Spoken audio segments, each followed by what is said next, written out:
a million different ways to see Israel, and I love pretty much every one of them. Rakefet Ginsberg is the first woman to serve as executive director of the Masorti movement in Israel. She previously served as the movement's deputy director up until 4 years ago.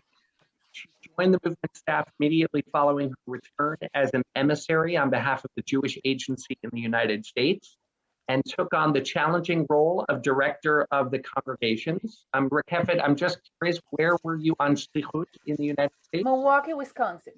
Milwaukee, Wisconsin. All right, so if there's anybody who is a Brewers fan or from Milwaukee, you've got a nice connection, Jewish geography there.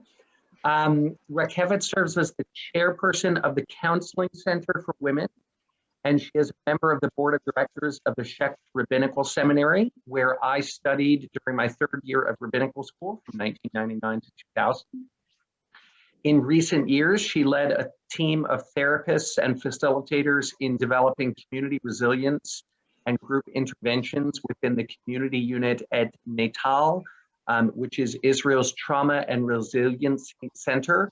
Rakefet, I will also share with you that about a year and a half ago, I went to, 3 years ago, I went to Israel as part of a program called Interfaith Partners for Peace. One of the leaders of the program was, I can see his face, and I'm not remembering right now. Chris, I think is his first name. He is an African-American preacher from Chicago.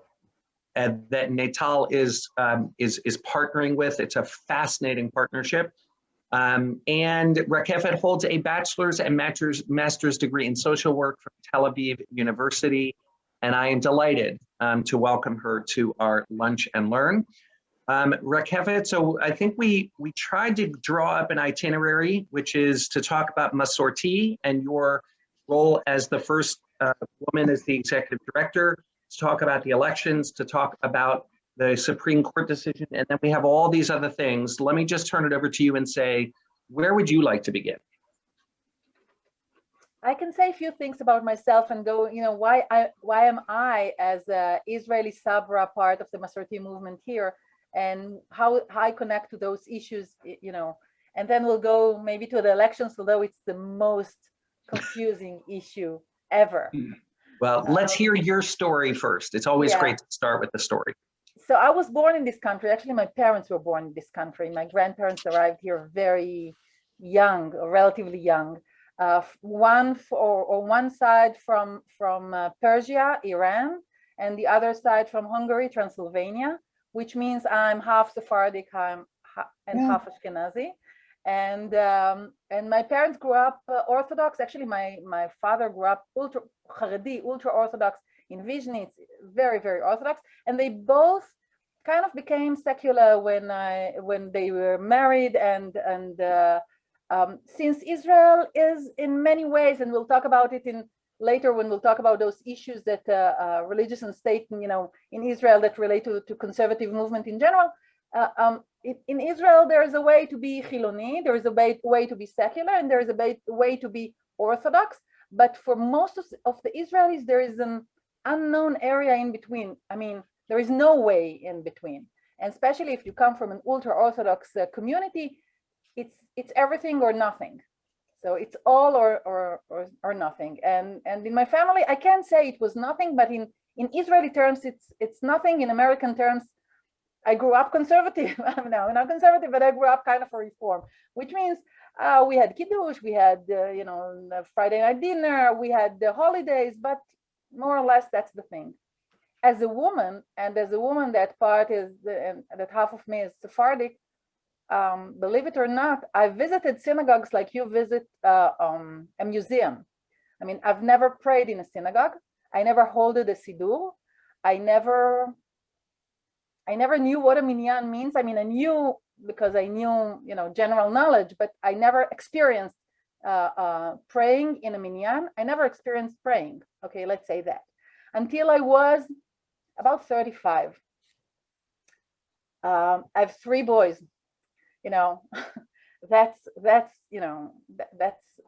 there's a meaning in everything, and I think that's part of it. For a feminist woman, for a feminist mother to have 3 boys, it means no way to celebrate bar mitzvah in an Orthodox congregation when you're there behind the curtain and your kids with their father, and I'm practically alone, which means I don't know what does it mean and what does it mean to be in a synagogue and how do I do that and all of that. So we knew that we need to find something that is different. And actually we've started to hear, and I saw something that I saw a sermon of bar mitzvah when the mother was standing near her son, and I didn't know what's the name of that. I didn't know what does it mean. I just knew it's Jewish, and that's what I want to do. No matter what, I'll be part. My son's bar mitzvah will look like that. I'm going to be there next to him. I'm going to celebrate that with my family. Nobody will eliminate me and put me, there. Rakefet, let me ask you, where in Israel did you grow up, and where was this bar mitzvah? I grew up in Petach Tikva. We live now in Rosh Hashanah, which is east to Tel Aviv. It's central. Rosh Hashanah is not a big city. It's growing now, but it wasn't a big city anyway. But just for common knowledge, in Rosh Hashanah there are 135 synagogues. None of them is an egalitarian synagogue. Okay, I'm not talking Reform conservative, egalitarian. So of any kind. Where was the bar mitzvah that you just described being at? So that I saw that in Tel Aviv. I saw that in Tel Aviv, and I saw that in Bet Daniel actually, which was Reform. And again, I didn't know what Reform is. I just, happened to be there for a relative, a far relative that invited us, and I looked at that and said, this. When my oldest son was 10, we joined a group that started to think about, and build an egalitarian synagogue in Rosh Hashanah. And we thought that's what it means. We were in a house in a living room. I got the papers, papers like that with the blessings, and I was excited. I think I was shaken in a way that I've never been. I mean, it was something that I didn't know. It was so new for me. I didn't know the chanting, the music, nothing, the words, nothing. I mean, it's in Hebrew, so I can read it. I just walked it over. They did like that, Shema Yisrael. What is it? I mean, what?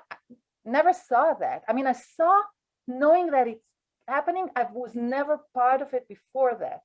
And I'm saying that because it was such a powerful experience for me that I felt no matter what, I'll be part of something like that. I want to be, and I want to give the tradition to my kids. And especially, I don't want them to feel like me, that Judaism and Judaism prayers are something that they don't know and don't belong to them. And they don't, that's my culture. And I'm 35 and know nothing about it. I mean, hello, I deserve to know, I deserve to experience, and I want to be part of it, and I want my family to experience that. My husband grew up in Argentina in a kind of a modern conservative, conservadox, we call it, synagogue. So he said, there, behind the sea, across the ocean, there are synagogues from any kind, but here we have to form something. And we joined this group, and it happened to be that about a little bit more than a year later, we went to the shlichut in US, and in Milwaukee, like a lot of Israelis, I discovered Judaism. The Jewish world is, whoa, so diverse, so many options. I can choose, I can learn, and it's okay. It's okay if I'll do that, and it's okay if I'll do that, and I can choose that and pick from that and that. It's a supermarket of Judaism, and I've never been in this supermarket, and I live in the place that that's supposed to have the most any option that is in the world. And when we got back, when we saw this supermarket and we could choose, when we got back, we knew that conservative movement or Masorti movement, this is the way we want to practice, especially with 3 boys that were kind of in their adolescence. When going to a reform was too much for them, too spiritual, don't touch me. That's the age of, don't ask me what I did this week. It's not relevant for you. On the other hand, Orthodox is not our way to live, and it was obvious for me that it's not that. And of course, conservative, I could find my way and my family's way. And we joined then, and I joined the movement later to work as a professional, and that connect us. And we belong today to a conservative or Masorti synagogue in Hod HaSharon, which is about 15 minutes from our home.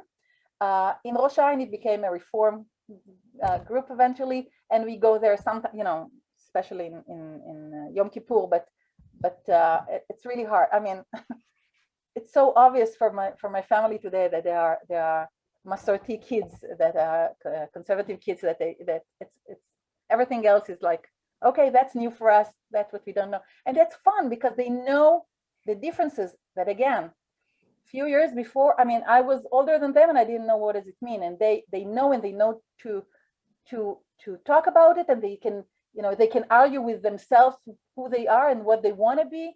And then, they are older now. My youngest actually is a soldier in the army. And he called me and said, Mom, you won't believe, I had my first 2 weeks after he joined the army, I had my first discussion with my unit here about Judaism, and I joined the minyan when they wanted that because they needed it. And then they heard that I'm conservative, so they asked me, what does it mean? And it's like, and I was so happy because that's what I wished to have to my kids. That's what I wanted. I wanted them to feel that Judaism is part of their life. So Rakefet, I want to share a couple of things with you. First of all, before I think I got to know Devorah. Devorah was on the call before, and she helped to set this up. She works with Masorti.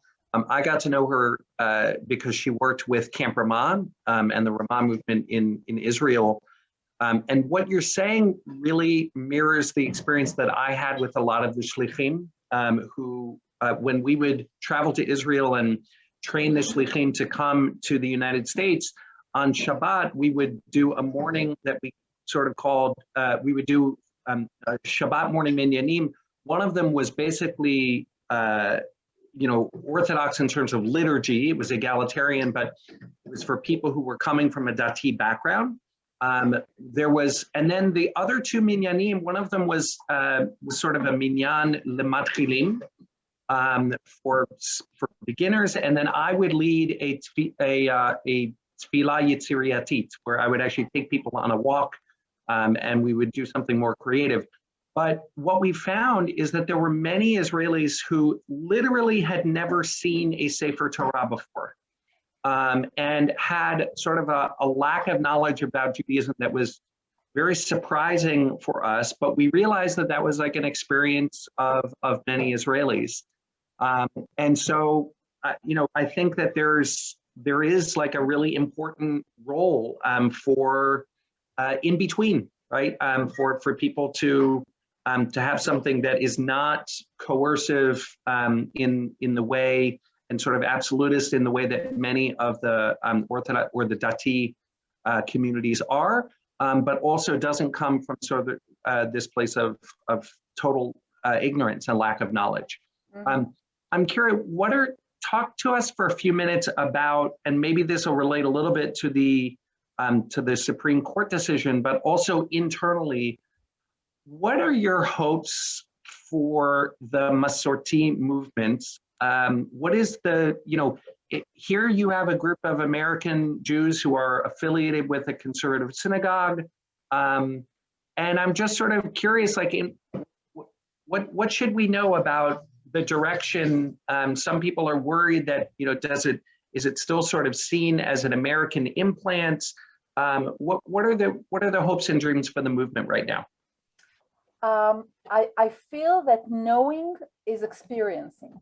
The fact that I was so excited when I was part of a prayer means, I don't know if somebody, and probably people told me about, again, my husband told me, that there is an option for egalitarian minyan. There is an option for egalitarian Jewish experience. But knowing about it is not enough. If you don't experience, you don't really know. It's like motherhood, parenthood, I don't know. I can tell you about how to, how does it feel to have a baby? But if you don't have a baby, I can tell you, you'll know, but you don't know. It's a different knowledge. And I think prayer and Judaism is something that you need to feel. It's a feeling. We're asking people not just a belief, not just a knowledge. We ask them to really feel that they belong to something. it's a feeling. You can't feel it if you just learn about it. You don't just knowing about it. You have to feel it. You have to experience that. I wish that the Masorti movement will have an option, or every Israeli citizen will have the option to walk. And I'm saying to walk because I can drive 30 minutes to my synagogue. That's not the issue. I want them to be able to walk like in every Orthodox synagogue. They can walk. There is always a walking distance synagogue that they'll have the conservative or the Masorti opportunity, a walking distance from their home. That's what I wish to have. I wish to have as many minyanim everywhere. And I don't mind if they'll be big or small. I mean, I do mind, but as long as they can give the experience for every Israeli, that's the most important thing. Because if Israeli, and I'm not saying that if everyone will, I mean, not everyone is me.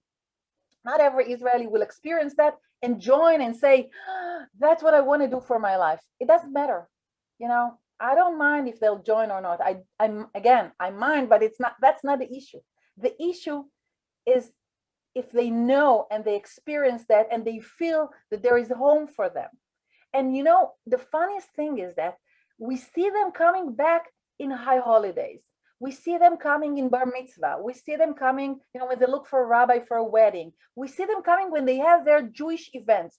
They don't go every Friday night. They don't go every Shabbat. They maybe not go every holiday. They do come when they feel when this is the Jewish time for them. I want to be this Jewish home. I want to be able to give this Jewish home in a walking distance for every Israeli.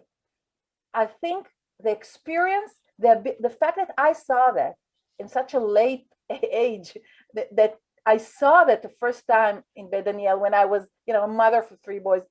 I don't remember the exact age, but I was over 30. Okay, I wasn't very young.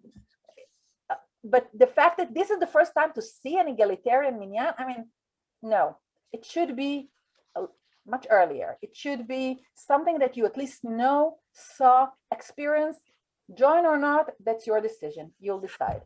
And I don't want this to be like a board meeting or something like that, but I am sort of curious, are there initiatives that the Masorti movement is planning for the next few years that sort of will help to get to that beautiful vision? Mm-hmm. We have people here that help every person everywhere that want to have a minyan to be able to build one, to be able to form a minyan everywhere. We're helping people and support every group, every person, every family that looks for this opportunity near her house, in her neighborhood, in her city or town, or everywhere. This is a very important thing for us to do. We have rabbis that come if there's a need for a service or something like that, rabbis, shlichei tzibur, whatever they need to be able to form a service. And no matter what kind of service, it can be a Friday night, a Shabbat morning, a bar mitzvah, high holiday, whatever they want and need. We do need rabbis. We didn't need more rabbis. Only 1/3 of our congregations have rabbis. That's too little. And we teach people.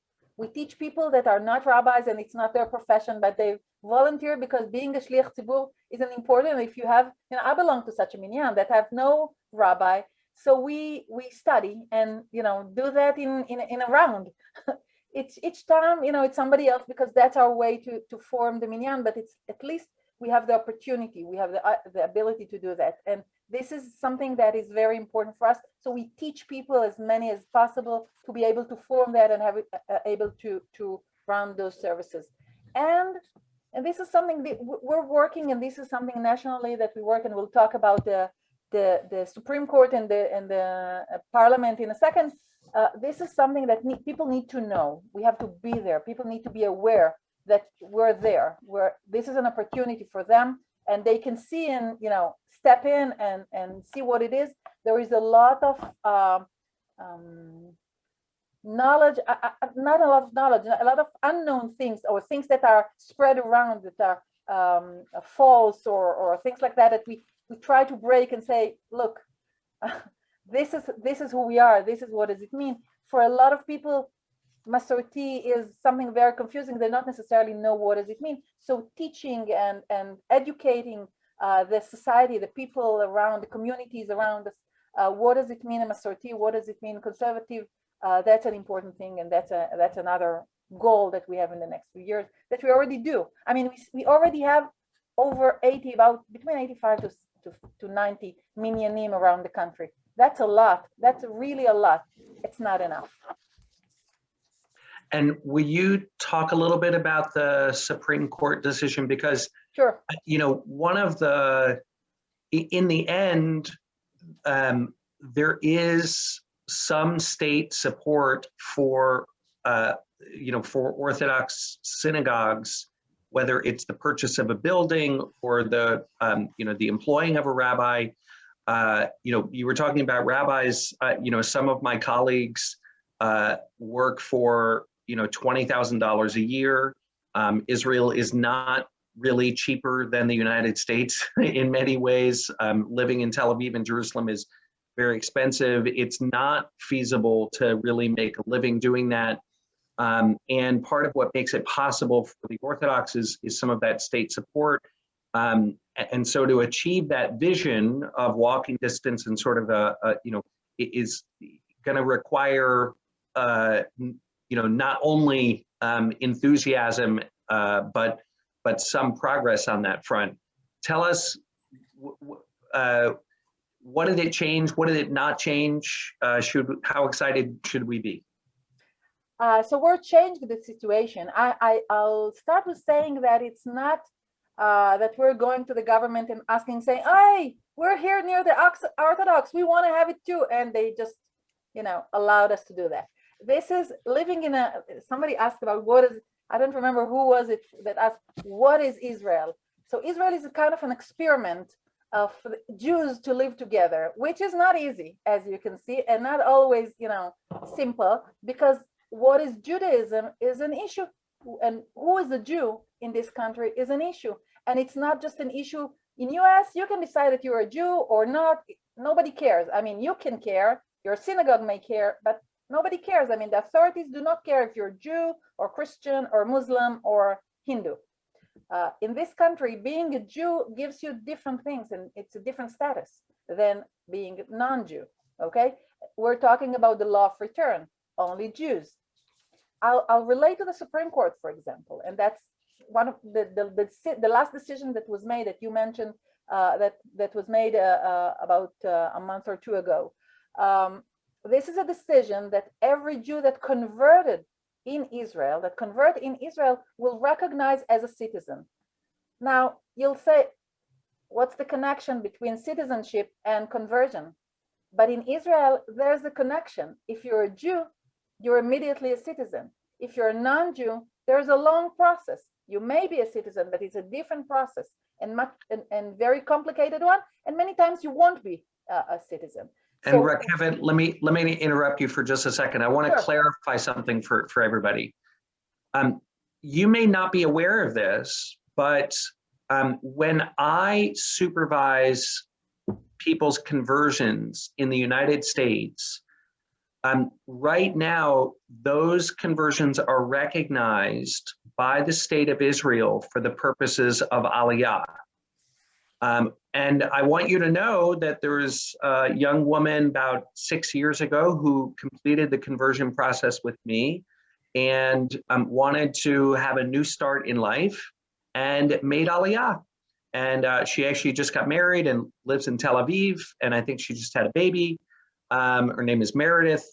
And all of the conversions in the United States are recognized for Aliyah. That is a different question than will, for example, Meredith, whose conversion I supervise, be able to be married by the Rabbanut in Israel, okay? That's a different question. But for the purposes of citizenship, she is recognized as Jewish, while the Rabbanut will not recognize her as Jewish. The significant thing about the Supreme Court ruling is that before now, if a conservative rabbi in a Masorti rabbi or a Reform rabbi in Israel did a conversion, those conversions were not recognized for the purposes of citizenship. And so you would have to like fly, I don't know, somewhere else and have me or another rabbi from outside of the country recognize the conversion, and then the person could be recognized for the purposes of citizenship. It was a little mishugat, right? A little crazy. So, Rakefet, I just wanted to clarify a little. You're so accurate. If you convert in US, you're a Jew in Israel and you're a citizen in Israel. If you convert in Jerusalem, you're a citizen. That's what I'm saying. You're a citizen in Israel. But if you're converting in Jerusalem and you live in the old city and you visit the Kotel every day, you're not Jew enough to get citizenship in Israel. If you convert by a conservative or reform rabbi. The Supreme Court changed that 2 months ago. The Supreme Court said, you know, you can convert in Israel and consider as a Jew, not just for the chief rabbinate, the Rabbanut, which is an issue for itself. But I can say, you know what, I'll get married outside of the Rabbanut. We'll talk about it in a second. That's maybe even better. But not being a citizen means you don't have many, you know, opportunities that a citizen have, like in every other country. When you're a citizen, it's different. So I just want to mention something that's related to that. This is disconnect. This is tied. We can see the line between those issues and the fact that our rabbis, when I said, you know, do not, you mentioned that, are not getting the support that they're supposed to, because recognition means I'll recognize that those are rabbis. Recognition means that I'll recognize that being a conservative Jew is a legitimate stream in Judaism. Now, there is a Knesset member at the beginning of this week that talked in the parliament and said there is no Judaism in Israel except Orthodox. No Judaism that's supposed to be in Israel except the Orthodox.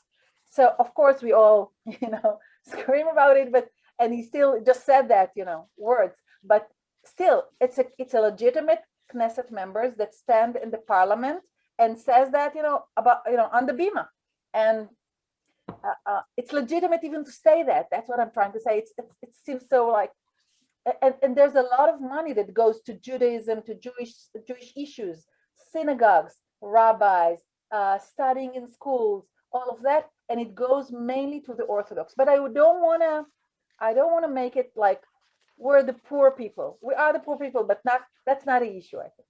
Part of that is the problem with the fact that we're running a government means when we're running a country or a state means that there is a power here.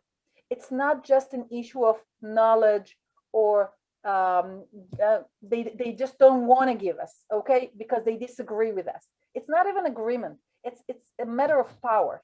And like everywhere else, politics is an issue for itself, and power and money is an issue for itself. And when you combine state, power, politics with religion, that becomes an issue, a different issue that goes to places that we and you, when you live outside of Israel and you don't have to deal with that, it's easier for you. You choose your synagogue and it's easy, and you pay to your rabbi because you decide how much you want to pay him, and he deserves a lot. And you decide what you want to, you know, you decide what to do with that, and that's great. We have less abilities to decide about our way or what do we want to do because we don't. While the Orthodox get a lot of money from the government, we try to, you know, pick money from people and say, you know, in an Orthodox synagogue next door, you don't have to pay, and here you do have to pay. The rabbi next door is subsidized by the government. The rabbi here, we pay his salary. It's the differences make it very, very different, and very different for people that who live here and do not understand the situation in general. And I want to say that because when I talked about the 80 to 90 synagogues and minyanim, that's in spite of this situation, which means that the support that we can have if we'll just have the equal, you know, money will be tremendous. But we still have to deal in an unfair situation, and we do deal with that. But we understand that this is politics as well, and we have to understand that it's not just, you know, mean people. We are all one nation, and we're not all one, community and we have to live together. It's a matter of politics. Right. I want to relate to the politics that relate to this Supreme Court decision. The Supreme Court, it took 15 years to get this decision about conversions in Israel. 15 years. They could have the decision in a year or two, okay? They went to the government and said, form a law. Decide it in the parliament. Decide in the parliament that it's equal when you convert as Orthodox or convert as conservative and reform. And the parliament ignored it. And again, 15 years. And after 15 years, the Supreme Court said, enough is enough. Well, if you don't want to decide, we'll decide it for you. And I think it's in purpose. That's part of it. Since it's a power. And since I see that as advantage, which is funny because we want the parliament to decide. We don't want the court to decide. But at the same time, the court is democratic and the court has to decide things that will be many times we're enjoying. I don't know if that's the right word for that. Or that's for our benefit that the court decided. Okay, because we wanted court. In the parliament, it's much more problematic because to get this decision is something that the Haredim cannot support. The modern Orthodox cannot support. The unorthodox parties want the Haredim in their coalition so they can support. So in a way, if they'll have to decide it, many times they'll decide against us. So better not to decide it. And I think they did it cleverly. They didn't decide. They left it for court and the court decided for them. And when you said it's maybe temporary, I hope it's not. And I have a feeling that it's not a temporary thing. I have a feeling that this was made in purpose. We can't deal with this hot potato. The court will, but the court will solve it for us. And the court will find a way that we can all live with it. Because eventually it's a decision that, only 50 people in Israel relevant for this every year, relevant for this decision. I mean, there are not so many conversions in Israel for people who come and just want to join the Jewish people and live in Israel. It's not, we're not talking about hundreds or billion people that come in. Usually those are people who live like Israelis anyway, because they got married to an Israeli and they're, a wife that wanna have a woman that wanna have her children to be Jewish, and they live in this country. They want to be part of us. And they already here. It's not such a big deal, but it's the status. It's saying formally conservative and reform conversions are legitimate, the same as Orthodox. That's the big advantage. Let me ask you one question that somebody wrote to me in the chat that I think is related to is related to the conversion issue, but also related to some of the maybe foreign policy and other things. To what extent, I don't think any American Jew is advocating that rather than Israel, that some sort of, the American Jewish community or a World Jewish Congress or something like that should decide when Israel goes to war, or even its foreign policy objectives or things like that. Those are obviously issues that Israeli citizens have the right and the obligation to decide for themselves. On the other hand, there is, when we're talking about citizenship, when we're talking about the Kotel, when we're talking about Israel as an experiment for the Jewish people, there's, I think one question that many American Jews have is, to what extent do you think Israelis really care about the opinions, of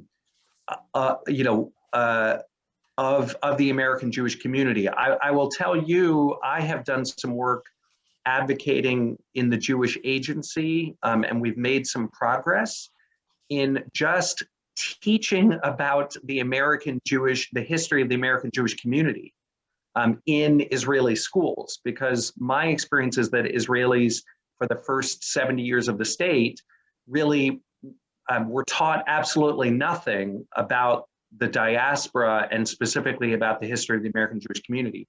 Our synagogue is almost 135 years old. It has a long and pretty interesting history to it.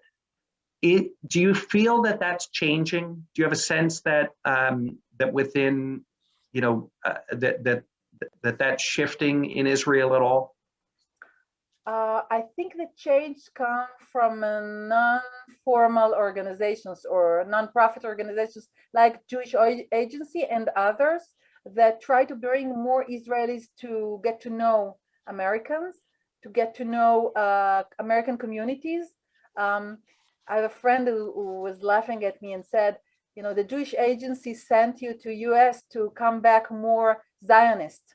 So I think that's part of that. I mean, we all go back and forward, and going to sometimes to US, we come back and know better who we are, where we belong to, what does it mean, and who are our brothers and sisters. Because you know, for me, it wasn't. I mean, I told you my family all from here. I've never visited US before my shlichut. I must say that too. But even friends who visited US visited, you know, they traveled. They never visited a Jewish community in US. I never knew, I knew Americans who Jewish Americans who made Aliyah to Israel, and I've heard about their Jewish communities there. But, you know, the funny thing is that they wanted so much to observe in this country. So they asked, I felt like they are asking me more than I'm asking about their communities there in US. So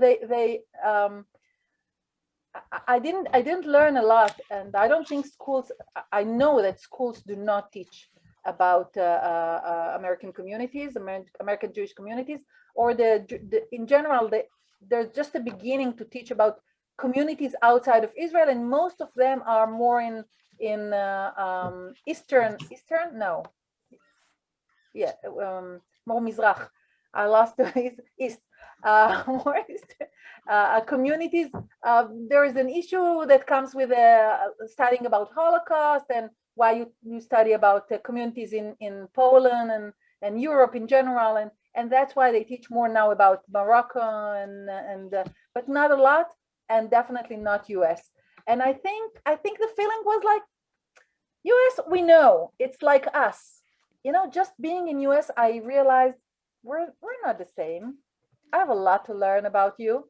You have a lot to learn about me, but you're doing that. You're studying about us, and I'm not studying about you.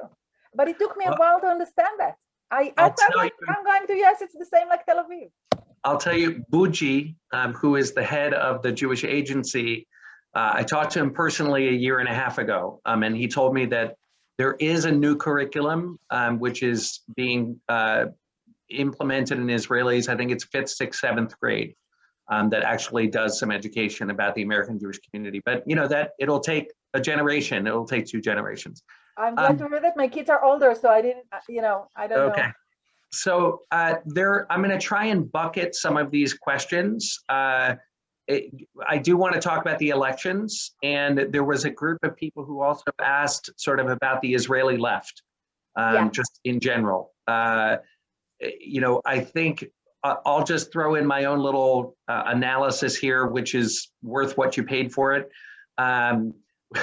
which is that most people have sort of have said that Israel just generally has moved to the right.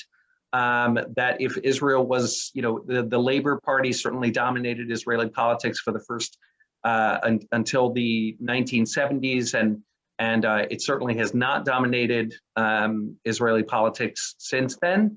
And that part of the reason for that may be because of the conflict, and also part of the reason of it may be the more mainstreaming of 2 big communities. One of them are Russian Jews, who on the one hand are, from a religious perspective, are very secular, but from a political perspective, bring what shall I say, a Russian, much more hard-nosed politics to the table in terms of dealing with geopolitical issues. And then the other mainstreaming into the political process is of what were called Mizrahi communities. Mizrahi means Eastern communities, and it's a way that Western Jews refer to a whole bunch of different communities, right? So there's even a bias in that word Mizrahi, because you have Jews who are from Syria.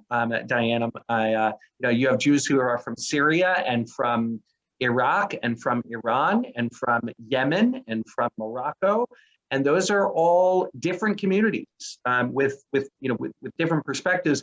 But those groups, which had never really heard of certainly not conservative and reform, and who were not sort of bringing a liberal perspective to the table, have been mainstreamed into the political process, and also I think have shifted Israel generally to the center or to the center right. Rakefet, where do you think we are after 4 elections? You said we're on our way to 5. What's going on? I have so much to say after what you said right now. I mean, it's like, whoa. We had in the last 2 years, we had 4 times. We went to elections for 4 times. The last time was at the beginning of March, last March, a month ago, a little bit more than a month ago. And in general, we are in a crisis, in a long crisis, and I think the COVID just added to that.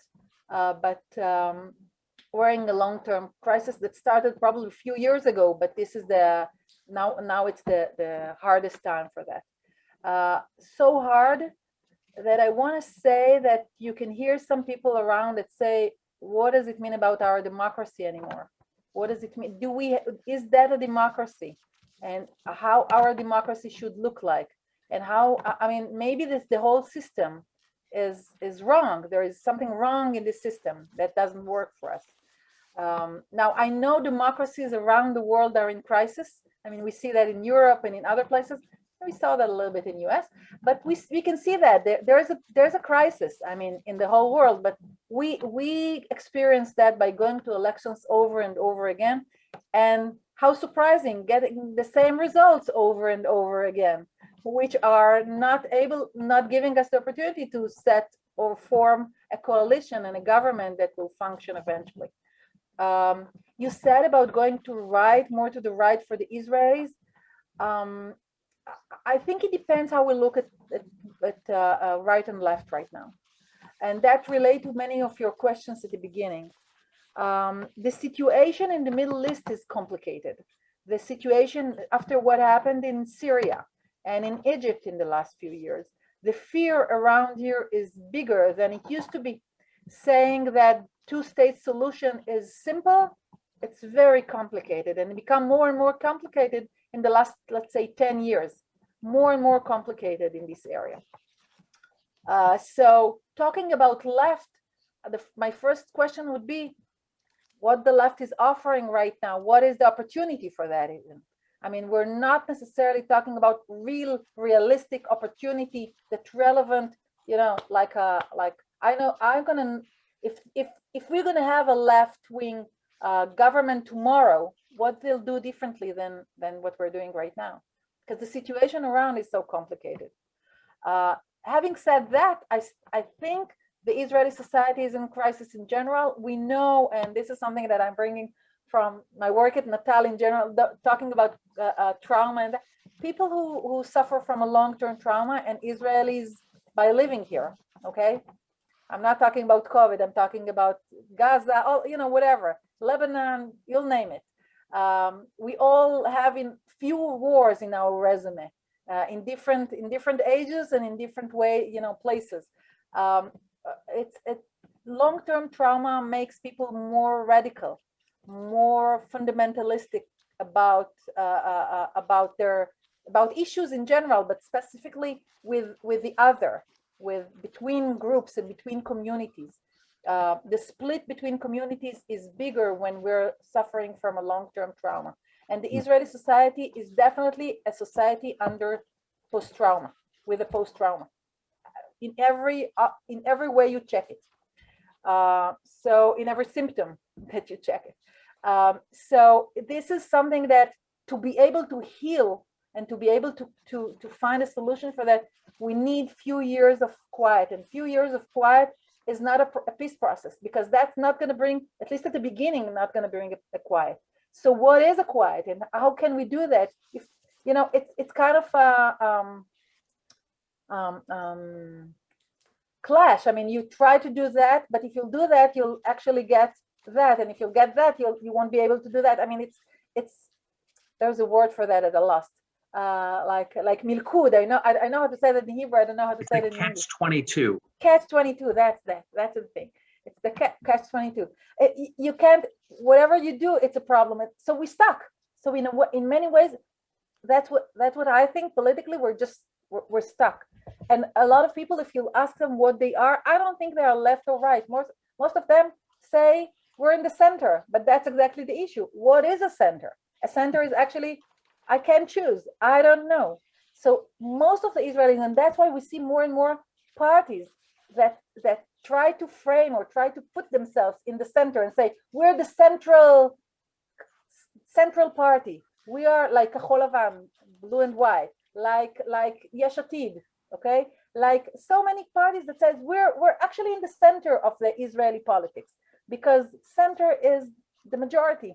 Center is where all of us are because of the confusion and the situation that is stuck around us. So that's about the left and right. And I think that's not, I want to say it almost doesn't matter what's going to happen tomorrow morning, because every government will react to Iran, to Lebanon, to Gaza, almost in the same way. Let me offer a couple of, and hopefully this is, let me just check. Is this still interesting for everybody? Are we, yeah? Okay, all right. It's good to just double check that we're, so Rakefet, tell me what you think of this. First of all, I am actually in some ways hopeful about Israel's democracy vis-a-vis the elections. I think that on the one hand, the stalemate does indicate a certain paralysis in the society, and a certain, I like the way that you put that sort of people are choosing not to move. On the other hand, I actually think this may sound funny, but I believe very much the democratic institutions are not, you have to educate towards democracy. That democracy is not just, it doesn't just sort of happen. I think we in America maybe take that for granted. And I think some of this may be to our peril in terms of, and I think one of the good things about the past election cycle was the more and more turnout, right? And sort of more participation. And I think my hope, I could be wrong, but my hope is that actually the process of going through a number of elections, even though we're not sort of arriving to a stable government, is still, it's sort of educating the population in a very, very young democracy about the democratic process, right? And about how this is how we, this is how we come to or navigate our differences. I'm not saying that I'm hoping for a fifth election, but I think we all, to a certain extent, may take democracy for granted, and that may be a more hopeful way of thinking about it. I want to make one observation and ask one question. The observation, I would just say, what you said about trauma, I think, is really important. For number one, us, the American Jewish community, understanding Israel. I think that Israel is not only do citizens suffer from trauma in terms of the wars that Israelis have been through and continues to live through, but also I think that there's a far greater consciousness of the trauma from the Holocaust. I think that the Jewish people have not yet processed and we are continuing to process the trauma of what took place 80 years ago. And I also think that as we come out of COVID, I think that we are starting to see in America by calling it the China virus or and anti-Asian American incidents, that we're starting to flirt with some of that very dangerous demonizing of the other as a response to trauma. And I just think that's a helpful lens to know that that is what happens. And so that we can, God willing, be aware of it and sort of fight against those impulses. The question that I wanted to ask you, that I think a lot of American Jews wrestle with, particularly those who are more left-leaning, is on the one hand, the Middle East is a complicated place, and a two-state solution is a complicated thing to think about. Pardon for my dog in the background. On the other hand, I think that a lot of American Jews carry with them the weight of concern about the effect of occupation, whether you want to call it occupation of a people or occupation of land, but that is a term to describe the Palestinians in the West Bank they do not have full sovereignty over their lives in the way that Israelis do. Mm-hmm. And the concern for Israel's long-term future about it being both a Jewish and a democratic state. Is that on the radar of many Israelis? Is it? It's not on the radar of the political system, unfortunately. The problem that, as a mother, that her son in the army and will serve in the territories. I mean, this is my youngest, so I have two boys that already did it. It's not an easy thing when you know that he's there doing things that I disagree with or I don't want him to do.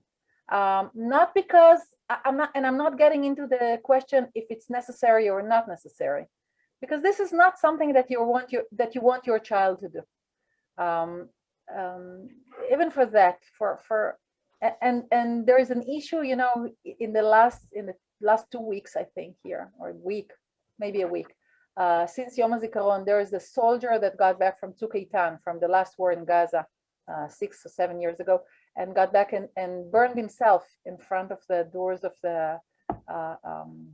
one of the offices, the government offices, and he suffered from a post-trauma, and he said, and now he's healthy in body and he's healthy, but the things he did in the army suffered his soul, and we are all aware to those things that come. We grow, we have children, we want them to come back healthy in their body and in their soul, and we send them to do things that are complicated and hard, and none of us want to do that. So I think personally, like individuals, people do bother by that. The Israeli society bothered by that, but it's not reflected yet in the political system. It's not reflected in what do we want to do and how do we want to solve it. The issue of Jewish state is a huge issue, and just to put it, we're not dealing with this question: what does it mean a Jewish state? Jewish state is a Jewish majority. Jewish state is Jewish pluralism. Jewish state is Orthodox state, actually. Jewish state is living by the halakha. What is a Jewish state? And while we're not talking about that, and we're not trying to define, because of those powers that I talked about before, and I will be happy to give it a moment in a second, again, because I think it's a very important issue. Since we're not deciding about what is a Jewish state, we're not deciding what does it mean for a Jewish state to have territories with 1 million or 2 million of Arabs who live there. What does it mean to be democratic state if they're not equal citizens, and they're not? They actually going to elections. I'm not sure if the elections will happen eventually, but they talk about the opportunity of elections, having elections in the West Bank in a few weeks. What does that mean for us? I mean, I don't know. The last time that Israel did the disengagement from Gaza or withdraw from Gaza, it didn't end as a happy end. It's not a happy end. Maybe, and personally, I think it's better than it was before, but still, for a lot of people, that was a huge crisis that Jews suffered because they withdrew and they had to leave their houses. And eventually, we don't have peace, but it's worse than that. We have war over a war over a war, and missiles and missiles every few months, and there are actually years that we have that missiles every weekend or two. It's not a happy end, even for those of us who supported the process of disengagement. So I don't. It's an issue, but since we feel confused and no party and no leader, and I think personally that's as an Israeli citizen. And one of you said, "What do you do about a country that you love, your country?" And I had tears actually when you said that. This is my country, and I have a lot of criticism. This is my country, and I have a lot of criticism. When you said that, I just had tears in my eyes. I just felt like I'm going to cry, because this is my country, and I have a lot of criticism, and I have no leaders right now that offer me a solution that I can live with, except being stuck in the same situation that we are right now. And this is a disappointing thing. You expect your leaders to lead you, but maybe the leadership will come from other places. So far, what we're trying to say, and I want to relate, it sounds very depressing, so I want to go to something a little bit more optimistic. I hope. While those over and over elections that we're experiencing, we're seeing some things that are interesting, I think, about ourselves and about what does it mean about Israelis, equal citizens here, and Arabs who live with us here. And we see a process. First, the first election and the second elections, the Arab parties joined together, and they actually had more representatives than ever. They had more power than ever. They had 15 members. I mean, that's huge. Although there are 20% of the Israelis of the population, they still tend less to trust elections, so they don't vote, or a lot of them do not go to vote. So they have less representatives in the parliament usually than their part in the society, their part in the country. So having them going to vote and having so many parliament members that came from the Arab society, that was a very important issue, because that changed the situation here. And we see that in the fourth elections, funny, no coalition can be formed, no government can form without the support of an Arab party. This is something new, something that we never experienced before. It means, think about it, we can't have leadership that Arabs do not support. We can't have leadership that we're not going together to form. Okay, I'm not talking even being part of the coalition or being part of the government. Even if they won't be part of the government, they need to get things from the government to support the government, which means we have a parliament that cannot say Arabs, they're out of this game. This is a Jewish state and we ignore the Arabs that live with us. No, they have the power now to demand and be equal members, not just as citizens, but also as in the parliament. And when we talked about power, and eventually our democracy is a little bit different than yours. Building a coalition is much more complicated than just voting for and choosing a president. Somebody told me yesterday, said, we choose a president, it takes us a month to know who he is, but eventually we know who he is and we have a president. And we choose a parliament, it takes us 48 hours to know who they are, our parliament members, and still 2 years later, we don't have a government and we don't have a prime minister. So it's a different system and it's much more complicated. But I want to say that this is something optimistic. The fact that we're connected and we're working together, and we have to work together. This is how the system works. This is something optimistic by by relationship between Arabs and Jews in this country. I just want to sort of name a couple of things that you've said, and then maybe we'll, if people have one other question, I don't know, we only have, a few minutes to finish up. So, but if people have, things that they want to ask about, you can put something in the chat. Rakefet, what I want to say to you is I really think that maybe I'll explain this just to make sure everybody understands that you can have, there are two ways that you can have a government in a parliamentary system. You can have a majority, so there are 120 seats and you can have 61.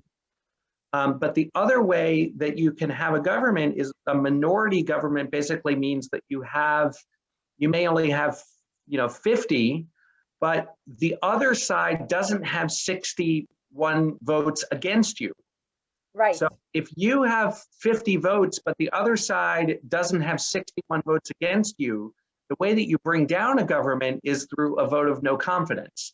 And so what you might have is, for the very first time, a minority government where, and it might be more left-leaning, and even if it's not more left-leaning, it will be by definition supported from the outside by the Arabs, by the Arab list. And what that will mean is, I think for many American Jews, that makes it more Jewish, right? Not less Jewish, because it is embodying Israel's more democratic and Jewish values that we see together. So I don't, as my mom and I think my dad of blessed memory would say, from your mouth to God's ear, we'll see. But I think it is important. And the other thing which I just want to name, I just want to add to that. The funny thing is that the party, the Arab party, that is the one that everybody talk about, the party that will support a government, a Jewish government, it's going to be an Islamic party. So it's even more than that. It's not just an Arab, secular party, which is good for itself. I mean, I'm not trying to say that it's not important. It's very important for itself. But having an Islamic party doing that, I think it's even more Jewish thing to do. That Jews and Muslims are really can, go a little bit together. It's not still that, but it's closer than it was before. Yeah. And by the way, for those of you who are sort of interested in an approach to the peace process, or to the conflict that embodies that, I would, Yossi Klein Halevi, in his book Letters to My Palestinian Neighbor, and through a lot of his work, argues that it is not by diminishing religion, but actually by engaging religion, and going through the practicers of the faith, that he believes that reconciliation, that can be found. I commend his book and writings to you.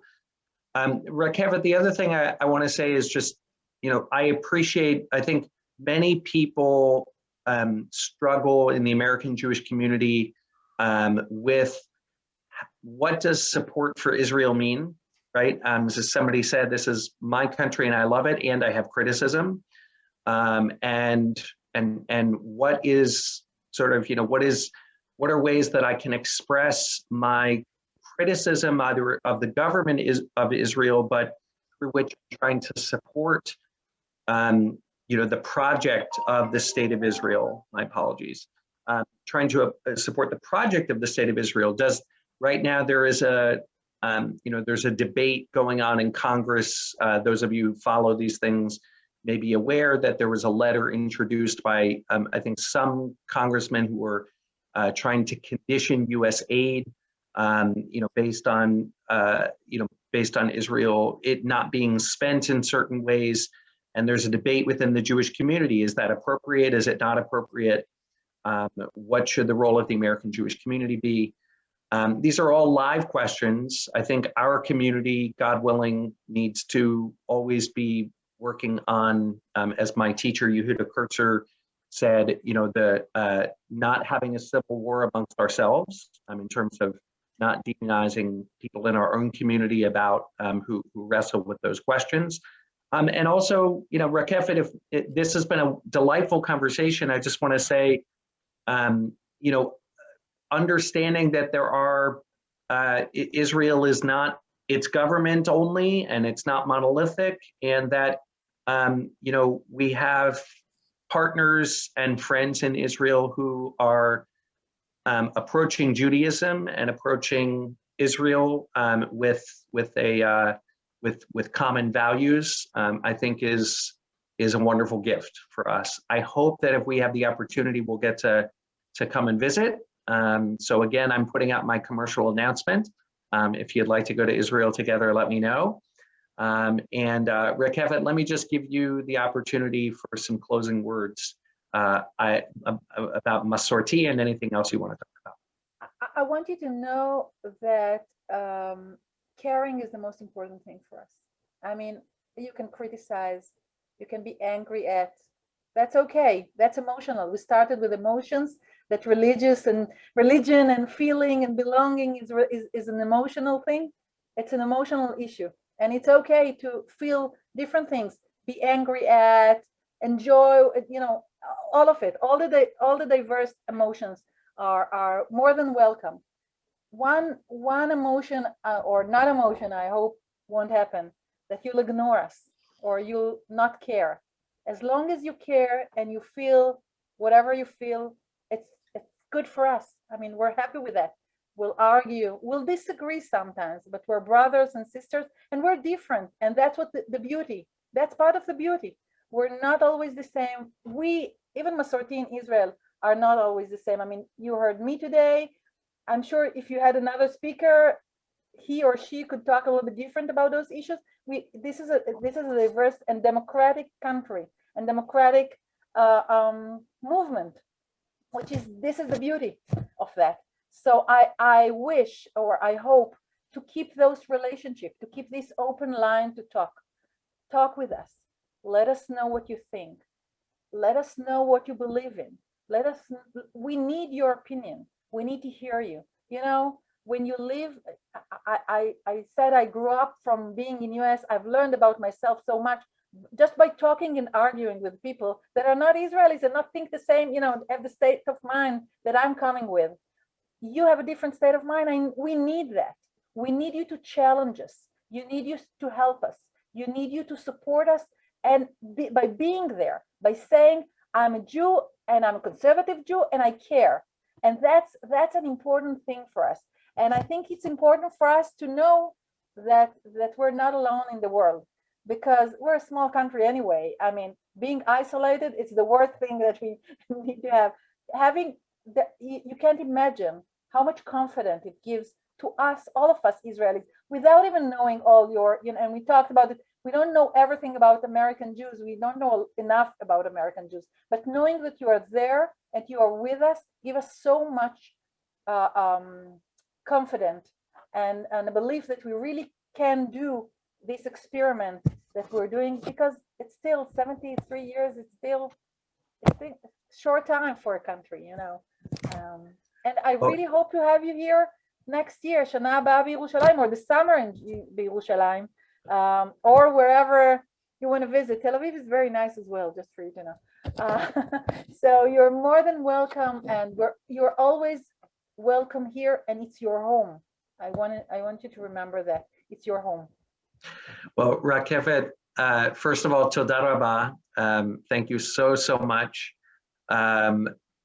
Richard put into the chat that it will be a great inducement to go to Israel on a trip if we get to spend time with you. And I'm going to say on your behalf that we will definitely include Rakefet as part of our itinerary and spending time together. And let me just add one more thing. Forgive me, I'm a rabbi. It's the whole last word thing. It's hard for me to hold back. But this group is used to it. I'm learning with Daniel Hartman at the Hartman Institute, and one of the things which he said in this at the close of a course that I just finished teaching is when we think about homes, right?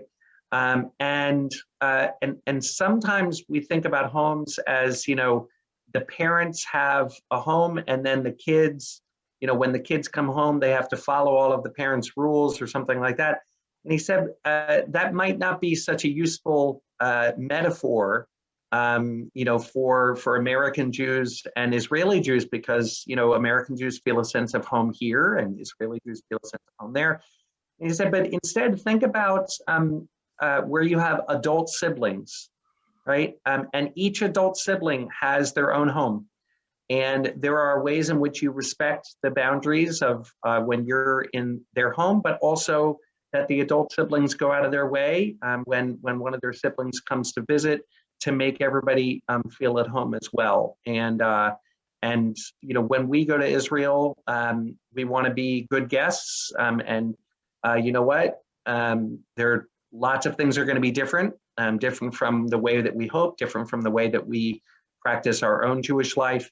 But that should also not stop us from feeling a sense of home and feeling a sense of connection. So we're grateful for the connection we were able to make thanks to Zoom. So thank you so much, everybody. I don't know if we have it on the calendar, but we are going to do one more Lunch and Learn this year before we break for the summer. It's going to be on May 20th, on Thursday, May 20th. It's going to go from 11:30 a.m. to 1 p.m. as usual. I'll figure out what the topic will be. But Rakefet, we celebrated Yom Ha'atzmaut last week. This was a wonderful way for us to do our Lunch and Learn this month. And we wish you only brachot and hatzlachot in all of your work. Only blessings. Toda rabba for all of you, and toda rabba, Rabbi. Thanks a lot. Thank you. Yes. Thank you for inviting me. It was a pleasure. Thank you. You're very, very welcome. All right, everybody have a good one.